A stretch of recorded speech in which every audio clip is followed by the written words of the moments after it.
چاہتا ہوں کہ اب تم اپنے اپنے گھر واپس چلے جاؤ، کیونکہ یہ فوج مجھے شہید کرنا چاہتی ہے۔ اللہ سے تم سب کو جنت روز محشر میں لے کے دوں گا۔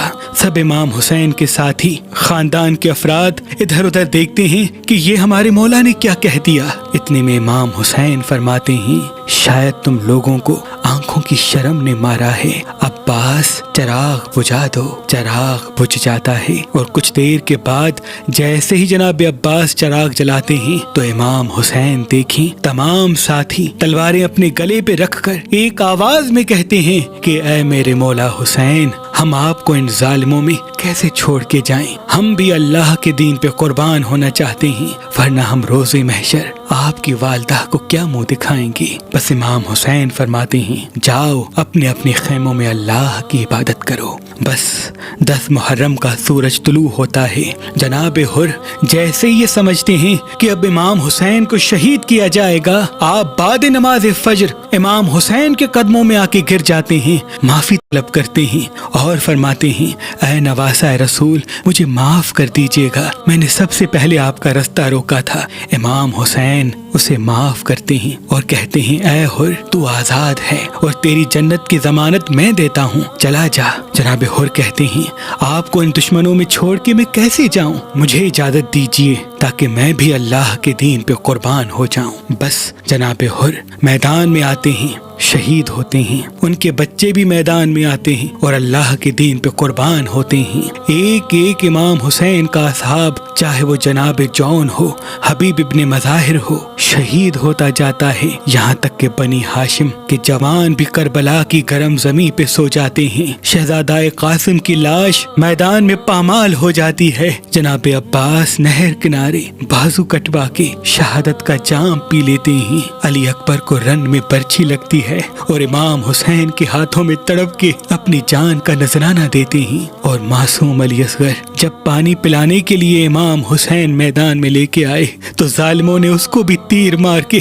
ایسے شہید کیا کہ امام حسین کے ہاتھوں پر وہ ایسے تڑپنے لگتے ہیں جیسے مچھلی تڑپتی ہے۔ بس امام حسین جب میدان کربلا میں تنہا رہ جاتے ہیں، آپ خیمے میں آتے ہیں اور تمام بیبیوں کو سلام آخر کہتے ہیں اور فرماتے ہیں، اے زینب، اے سکینہ، میری شہادت کے بعد جہاں جہاں سے گزرو تو اپنے خطبوں میں میرے نانا محمد مصطفیٰ کا ذکر ضرور کرنا، اسلام کا علم بلند کرنا اور بار بار بتاتے رہنا کہ ہم پہ چاہے کتنا بھی ظلم کرو لیکن ہمارے خون کا آخری قطرہ رسول اللہ کے دین کی گواہی دیتا رہے گا۔ بس میدان میں آ کے حجت تمام کرتے ہیں، فوج یزید کے سامنے آ کے یہ کہتے ہیں، اے ظالموں، میں تمہارے رسول کا نواسہ حسین ہوں۔ اے کوفے والو، تم نے تو خط لکھ کے مجھے بلایا تھا، میرے پاس تمہارے ناموں کے خط آج بھی موجود ہیں۔ امام حسین ایک ایک خط جس نے لکھا تھا اس کا نام بتاتے ہیں اور پھر فرماتے ہیں، اے لوگو، اپنے بلانے پہ پشیمان ہو؟ کوئی بات نہیں، میرا رستہ کیوں روکا ہے؟ میرے ساتھ میری بہنیں اور بیٹیاں ہیں، مجھے چھوڑو، میں عرب سے دور کسی دوسری جگہ چلا جاؤں گا۔ وہ سب کہتے ہیں کہ اے حسین، آپ کو شہید کرنے کے بعد یزید ہماری جھولیاں سونے سے بھر دے گا اور ہم سب آپ کو آپ کے بابا علی کے بغض میں قتل کرنا چاہتے ہیں۔ بس امام حسین اللہ کا نام لے کے میدان میں آتے ہیں۔ تاریخ نے لکھا، امام علی اکثر فرماتے تھے کہ میرے تمام بیٹوں میں سے سب سے اچھی جنگ حسین لڑتا ہے۔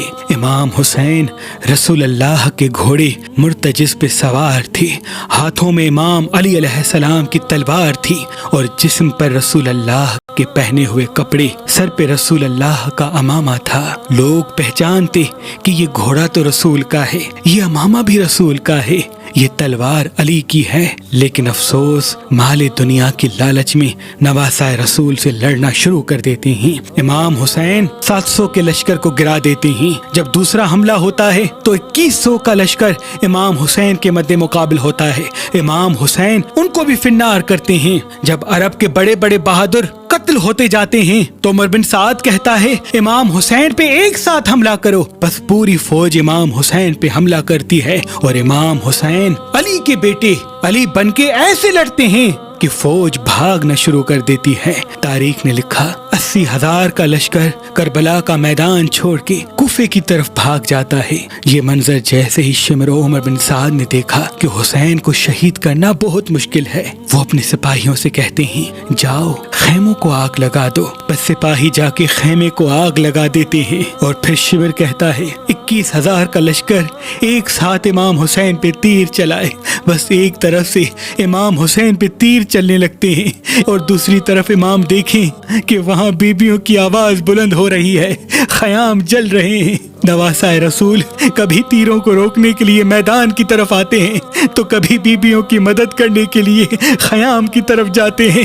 مقتل کی تاریخ کہتی ہے امام حسین کے جسم پر اتنے تیر لگ گئے کہ آپ کے جسم کا کوئی بھی حصہ خالی نہ تھا، بس ایک تنہا رسول اللہ کا نواسہ تھا اور لاکھوں کی فوج کا ان پہ حملہ تھا۔ اتنے میں آواز غیب آتی ہے اے حسین لوٹ آؤ، تیرا اللہ تجھ سے راضی ہو گیا۔ امام حسین تلوار کو روکتے ہیں، اتنے میں ایک ظالم امام حسین کی پشت پہ وار کرتا ہے۔ آپ گھوڑے کی زی سے زمین پہ آتے ہیں لیکن وہ تیر مسلسل چلتے رہتے ہیں۔ امام حسین کا گھوڑا جس کا نام مرتجز تھا وہ امام حسین کا طواف کرنا شروع کرتا ہے اور اپنی آواز میں کہتا ہے اے لوگو پہچانو یہ رسول اللہ کا نواسہ ہے۔ بس ظالم ہنستے رہتے ہیں، وہاں خیام جلتے رہتے ہیں اور امام حسین زمین کربلا پہ اپنے